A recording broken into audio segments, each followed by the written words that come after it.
Hello and welcome to Reviews. As always, I'm Plume Noir, and here we have Spider-Man and Venom Double Trouble number 3. Now, I always say, I always say, I don't review kids' books.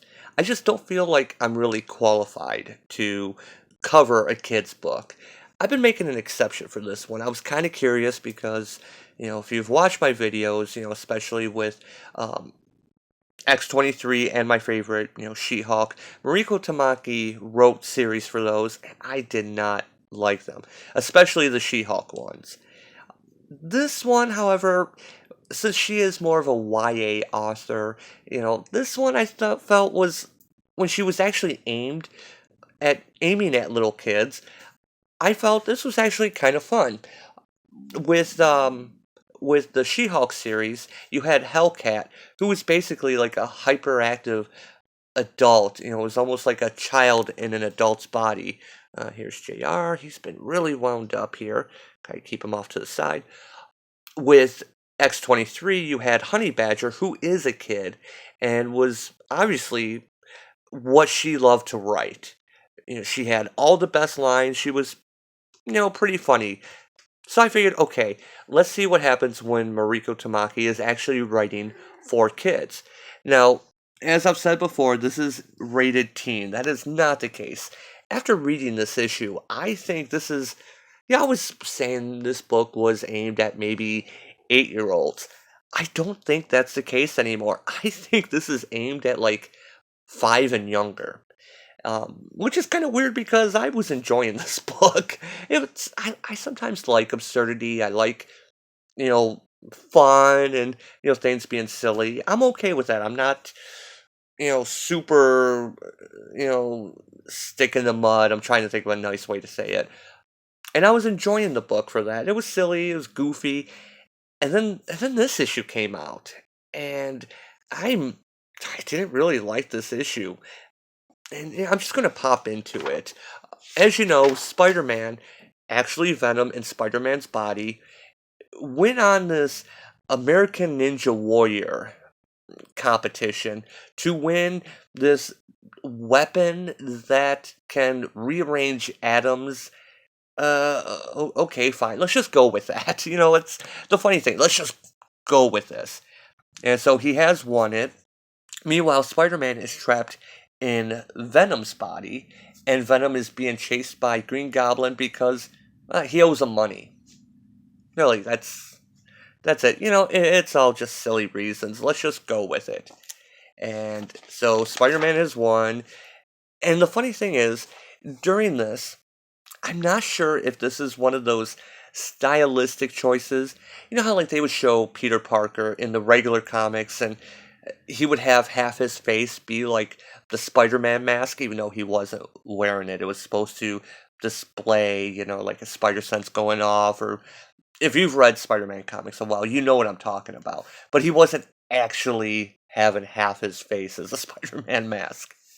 Well, this one, after Venom in Spider-Man's body wins the competition, he starts developing the teeth, then the tongue, and you see this throughout the rest of the series.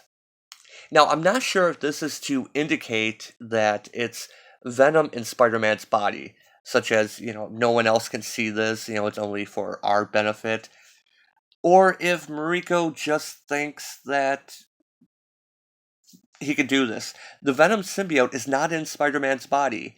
Spider Man is in Venom's body where the symbiote is. Spider Man shouldn't be able to do this. I know it's a little quibble, but I don't know. If I was a kid, I might be a little confused by this. And yeah, I don't think that was Spider Man. Yeah, obviously, because he's acting like this, and he just swings off with the weapon. Then we have Venom and Green Goblin. Finally, Venom, Spider-Man as Venom, takes Green Goblin's glider to catch up. And of course, we get them calling one another, and because remember, they're roommates for some reason.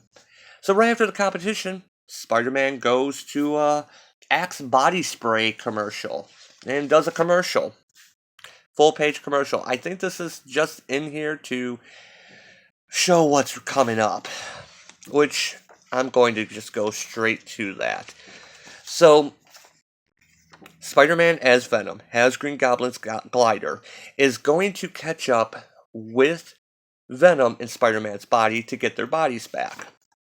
So Venom can't, Spider-Man as Venom, I gotta keep doing that, can't control the glider, crashes into him because he can't stop it, and you get this 2-page spread that can be best described, and please forgive me because I'm not a bathroom humor type of person, but as a rainbow dash fart with this explosion with all the pastel coloring. Uh, okay, fine, whatever. Spider-Man has been doing some shopping. Venom as Spider-Man has been doing some shopping. He's got CFCs. He's got the particle accelerator. He's got copper wiring. So what happens? They wake up as a cat and a squirrel. You're a cat. You're a squirrel. Now, I read this and I thought that okay, the weapon that Venom as Spider-Man won changed their bodies into a cat and a squirrel. That's why they can still talk. That's why Spider-Man still has his stripes, his webs on his fur. Why Venom as a cat still has the the eye things. So now Venom, excuse me, Venom is the black cat. Spider-Man is the red squirrel. Okay, fine. We got this straight. Excuse me. So you're thinking that they just got changed into it? No, actually, their bodies somehow got swapped with a squirrel and a cat that were nearby, which wasn't shown in the previous pages. I know it's a kid's book, but you should probably show that there's a cat and a squirrel somewhere in the area. It's called setting it up, and then you get this caption where, yes, it looks like a combination of toxic body spray, whatever was in that weapon, Venom 1, and sheer absurdity has ended up in a double body swap. Now with a few extra members of the animal kingdom, or what's available in New York, seems like this caper has reached the level of a full-on catastrophe. Oh, okay, you had that weapon, that MacGuffin weapon. You could have said that it was just that. Uh, But no, it was a combination with the toxic body spray. And of course, even Mariko's like, yeah, it's absurd. Let's just go with that. And now Cat Venom and Squirrel Spider-Man have to get their bodies, which have the cat and the squirrel in them.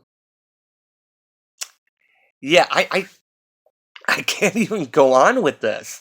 Um, and then Doctor Octopus shows up and captures Cat Spider-Man and Cat Venom and Squirrel Spider-Man. Why? Don't know. Why he decided to go for them while Spider-Man and Venom are acting like animals and running away like this. You think he'd be more interested in going after them? This is why I say I don't like to review kid books. As I said, I have been enjoying this series up to this point. It's been silly, yes, it's been goofy, yes. Sometimes that's a nice palate cleanser. This is just getting to levels of stupid, and I'm not even sure a kid would like this. I really don't know. Um what's the okay boomer meme for Gen X? Is there one? Because I'm Gen X, so maybe okay boomer still works on me. Um I can't even bring myself to rate this. I cannot give this a score because it just goes off the rails and gets really, really stupid. It was silly before and then goes into stupid, which is kind of a fine line, to walk that line without going into full stupid. And that's what this book did. And it says it's rated teen, and I've been saying that this book is not rated teen. I don't see, previous issues for the most part, the average, like, 12-year-old and up. I don't think they'd be interested in this. If I wasn't reviewing it, I probably would not be picking it up. I picked it up just because, okay, let's see what Tamaki's doing. I've been really hard on her in the past. And yeah, I was complimenting her on this. When she is writing stuff aimed at kids, I think she's good. Now, I haven't read any of her YA stuff because, well, I'm an adult and I don't plan on reading any of it. But this has been it's been okay up to this point. It's silly, but this is went into full on stupid territory. And this tea, there's no way this book, I said before, aimed at people over 10. I'm saying it aimed at people over 5. This is like, once a kid is able to read, they would be going on to this. And this is like, I don't know, step above Archie comics. Not even Archie. I have some friends that are, adults that love Archie. I'm thinking more Casper the Friendly Ghost type thing. Eh, I can't even rate this. I can't. I mean, I've been liking this book, and I have to stop now. We don't know what happened with the plants that was set up especially in the first issue, that there was something going on with that Venom had been doing that had been affecting Ghost Spider, Spider Gwen's plants, and I don't know. I thought this was only a 4-issue series. I don't know. Maybe they're looking at this being an ongoing. And yeah, they've been enemies. They've been allies. They were roommates and are now in each other's bodies. Yeah. Okay, it's a sitcom. It's all these writers think they're writing sitcoms, and this book is bad. I can't even bring myself to grade it. If I were to rate this book, it would be pretty low. But as it is, I can't do it. So yeah, if you've been on the fence, stop at this point. Unless you're 5, and you don't know um, what good writing is. I'm actually holding back my comments because there was some swearing I could do, and I'm not going to. Um, yeah, this book is garbage. We're seeing Tamaki come back, in her usual form, and I'm not going to say anything about Giri Hiru's art because it's pretty much what we've seen, just a little bit more kid-like.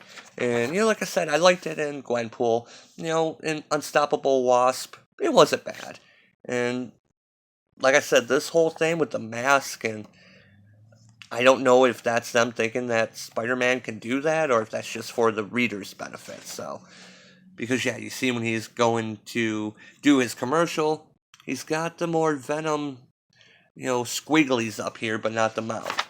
But I gotta watch because I can't show too many pages. But then it comes right back. So, anyway, skip this. Skip this. I'm not even grading it. Not even gonna rate it. So,